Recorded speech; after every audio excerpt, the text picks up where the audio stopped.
The Cabaret continues next week with the regulars and special guests Padamuski, a distinguished poet and animal trainer, singer-songwriter Margot Random, and outside, knocking on the stage door, the Deep Sea Jivers. That's next Wednesday evening at 9:55.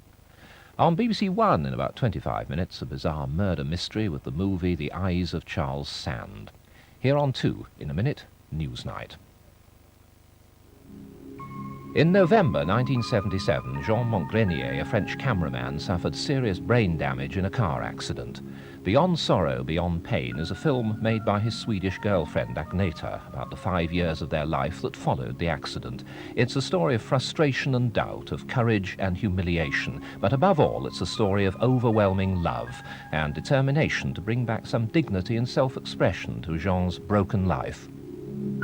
Och så tänker jag på det där att om man inte blir bättre, om det är stopp här, ska jag behöva fortsätta åka ut till Beckomberga söndag efter söndag. Och så tänker jag att om jag har barn och lever ett annat liv och sen så ska man åka ut på söndagen och så säger mina barn, nej usch, vi vill inte besöka den där äckliga gubben. Och den där äckliga gubben är då Jean. Känner du igen det? Ja.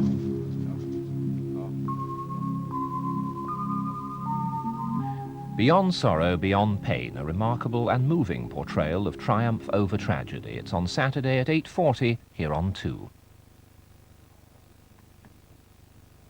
Now on 2, Newsnight.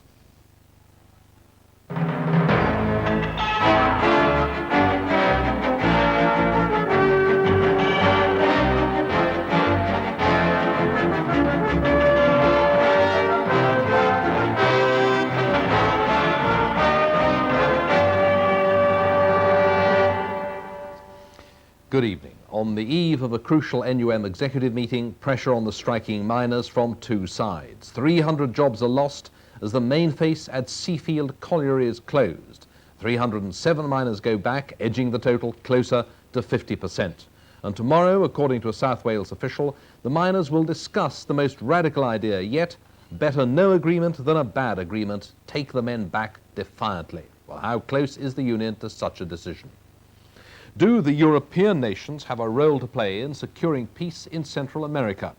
Today, Nicaragua's vice president urged Britain to get involved, and he tells Newsnight that Nicaragua will guarantee to the Americans it won't become a military base for anyone.